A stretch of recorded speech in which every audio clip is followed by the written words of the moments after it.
Good morning, students. In today's class, now we are going to discuss about determination of new profit sharing ratio and sacrificing ratio of old partner. Previous video में भी हमने इसी point को discuss किया था और आज भी हमारा यही पॉइंट चलेगा। बट प्रीवियस वीडियो में हमने इसकी जो फर्स्ट कंडीशन थी, जिसे हम ये मान के चलते कि न्यू पार्टनर अपना profit sharing ratio partnership form से एक्वायर कर रहा है, दैट मीन्स टोटल प्रॉफिट में से, फ्यूचर प्रॉफिट में से, या हमारे पास में फॉर्म प्रॉफिट से एक्वायर कर रहा है। तो इस कंडीशन में हमने first find out new profit sharing ratio of the old partner and then sacrificing ratio equals to old ratio minus new ratio किया था, जिसकी फर्स्ट कंडीशन हमने प्रीवियस वीडियो में क्लियर कर ली थी, डिस्कस कर ली थी।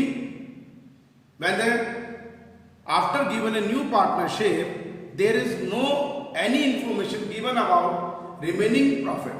तो उस कंडीशन में हमने रिमेनिंग प्रॉफिट को ओल्ड पार्टनर के ओल्ड रेशियो में एडजस्ट करके उनका new profit sharing ratio calculate करा था। बट आज हम इसकी केस नंबर 1 की जो सेकंड कंडीशन है, बी कंडीशन, उसको डिस्कस करेंगे। That means after giving a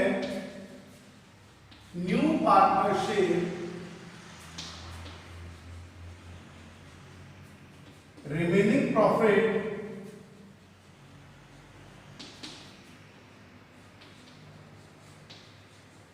should be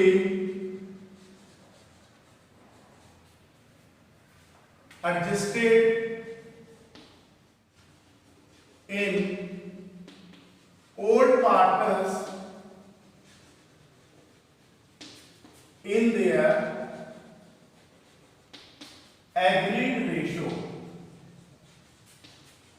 अब उन्होंने अपने ओल्ड रिमेनिंग प्रॉफिट को ओल्ड पार्टनर में एडजस्ट करने की बजाय इस रिमेनिंग प्रॉफिट के लिए भी एक नया एग्रीड रेशियो फिक्स कर लिया कि हमें अब रिमेनिंग प्रॉफिट को इस रेशियो में एडजस्ट करना है। तो उस कंडीशन में हम क्या करेंगे? कोई ज़्यादा फर्क नहीं है, क्योंकि ये पार्ट तो फर्स्ट कंडीशन का ही है। हमने ए बी इसको जो डिनोट करा है, ठीक है।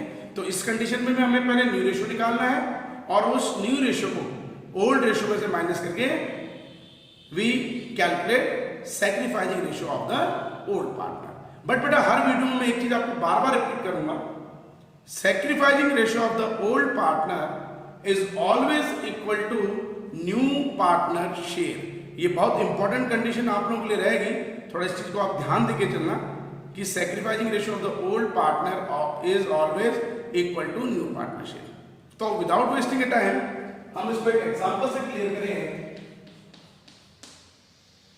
मान लीजिए हमारे पास में दो पार्टनर्स तो पहले से है, that is P and Q, और एक नया पार्टनर आर एडमिशन ले रहा है, फ्यूचर प्रॉफिट में अपना प्रॉफिट अर्न कर रहा है, लेकिन उसको उसका प्रॉफिट देने के बाद में रिमेनिंग प्रॉफिट के लिए आपको एक नया एग्रीड रेशियो ओल्ड पार्टनर्स का गिवन है।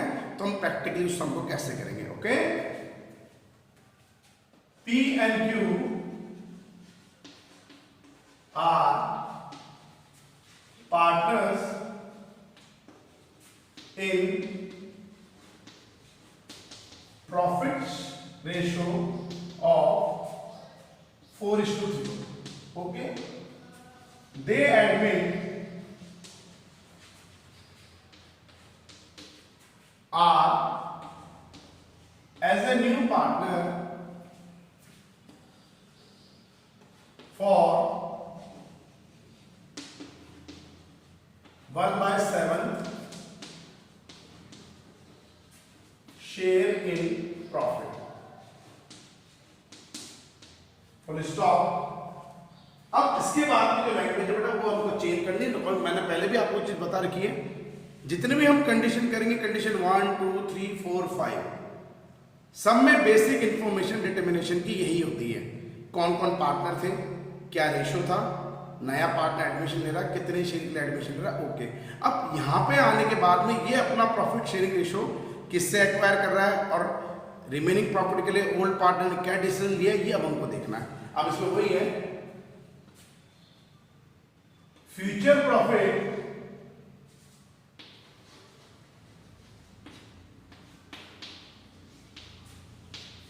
will be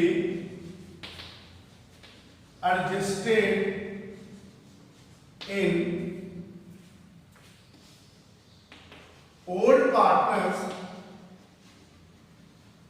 in 2:1 ratio. Calculate NR and SR. ठीक है, ये हमारे पास सम है जिसमें पहले पी और क्यू दो पार्टनर्स थे, इनका प्रॉफिट शेयरिंग रेशियो है 4:3 का। उन्होंने आर को एडमिशन दिया as a new partner 1/7 part के लिए प्रॉफिट में, और उसके बाद में आपको बोल दिया future profit. What is the meaning bye future profit? Future profit का मतलब होगा remaining profit. What is the meaning bye future profit? अगर मैं यहां फ्यूचर प्रॉफिट का मतलब मानूं तो future profit is remaining profit जो हमें ओल्ड पार्टनर के लिए अवेलेबल रखना है, जो उनके लिए है। टोटल प्रॉफिट में से आपने न्यू पार्टनर को उसका शेयर दे दिया, उसके बाद में जो प्रॉफिट हमारा रहेगा वो ओल्ड पार्टनर का फ्यूचर प्रॉफिट होगा। ओके, लेकिन जब मैंने सम पढ़ा नया फ्यूचर प्रॉफिट को किस रेशो में, will be adjusted in old partner in 2:1 ratio. 2:1 के रेशो में वो उसे एडजस्ट कर रहे हैं। Okay, calculate NRL SR. अब सबसे मेन बात, हमें ये चीज क्लासिफिकेशन करनी है कि सर ये कौन सी कंडीशन है। सम पढ़ा, हमें पता लगा कि न्यू पार्टनर कितने पार्ट के लिए एडमिशन दे रहा है 1/7 इन प्रॉफिट। दैट मीन्स कोई पर्टिकुलर पार्टनर उसको नहीं दे रहा है, नहीं बोला आपको कि ये 1/7 जो पार्ट है वो किससे एक्वायर कर रहा है, किस रेशो में एक्वायर कर रहा है, वो पार्टनर से गिवन नहीं है। That means given by the partnership firm. Okay, condition number 1 same वही। कंडीशन नंबर 1 में हम जब उसको फ्यूचर प्रॉफिट में से शेयर दे रहे हैं या फर्म प्रॉफिट में से शेयर दे रहे हैं तो हम एज्यूम करेंगे, क्योंकि हमें कल भी प्रीवियस वीडियो में मैंने आपको चीज ये बताई थी कि एक्चुअल प्रॉफिट जो हमारा कैलकुलेट होगा मॉनेटरी टर्म्स में वो तो 1 साल बाद में होगा आफ्टर रिकॉन्स्टिट्यूशन। लेकिन ये सारी जो कैलकुलेशन हम कर रहे हैं, डिटर्मिनेशन कर रहे हैं, किस कंडीशन में कर रहे हैं, at the time of date of reconstitution, that is 1 April. Financial year start होने की फर्स्ट डेट है, ठीक है ना। तो हम एज्यूमिंग पे चल रहे हैं, let the firm profit and total profit be as it is 1। R share, new partner share, that is 1/7. Okay, so after given a R share, what is the future profit or remaining profit? So remaining profit which is available for old partner, that is 1 minus 1/7, that is 6/7. अब इस 6/7 के लिए हमें information दे दी है कि future profit will be adjusted, तो 6/7 will be adjusted in 2:1 ratio among old partners। ठीक है, अब इसको 3:1 के 2:1 के रेशियो में हम जब एडजस्ट करेंगे, we got new profit sharing ratio of old partner. That means ये क्या लिखेगा, क्या new profit sharing ratio of old partners. ठीक है, हमने ये चीज कर ली, क्लियर है। अब उसके बाद में हम पहले न्यू रेशियो निकाल लेते हैं। तो पी न्यू शेयर,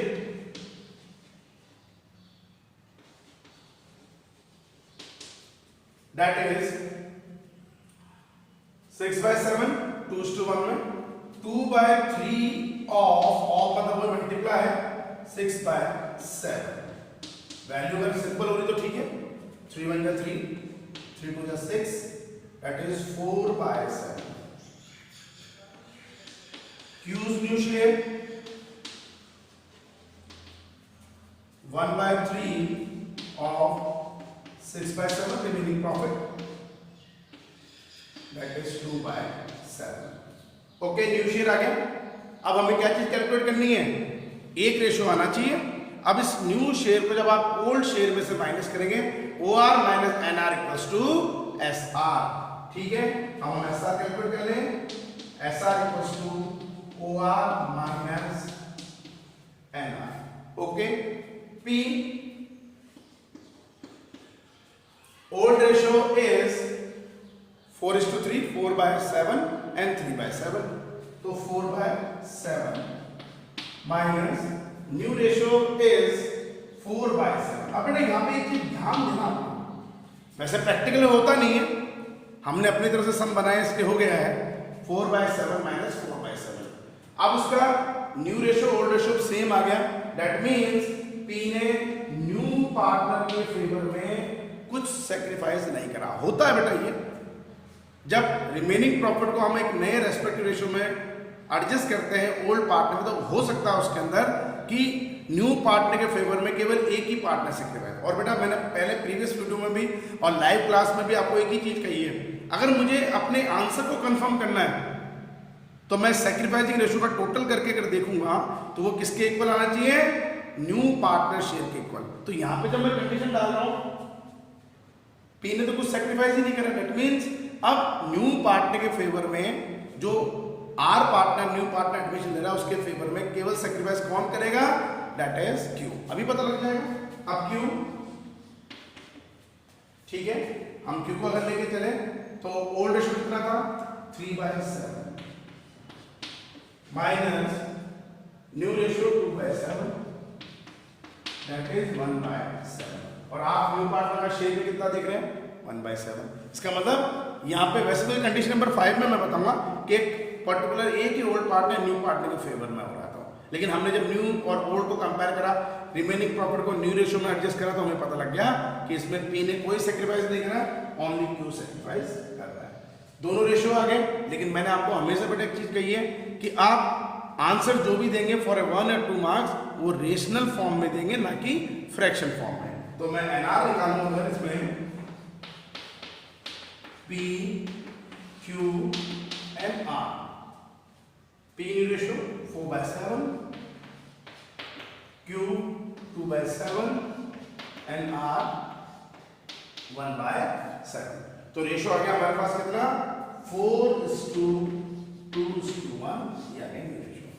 ओके, अब मैं SR को भी सिंपल फॉर्म में दे दूं, SR equals to P and Q, लेकिन एक कंडीशन है P और Q, Q ने तो कुछ सेक्रीफाइस करा ही नहीं है, तो अगर ऐसा करें तो Q का आ गया हमारा 1/7, जो रेशनल फॉर्म में नहीं आएगा, ठीक है, ये रेशनल फॉर्म में नहीं चलेगा।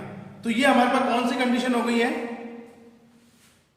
फर्स्ट कंडीशन की सेकंड सिचुएशन।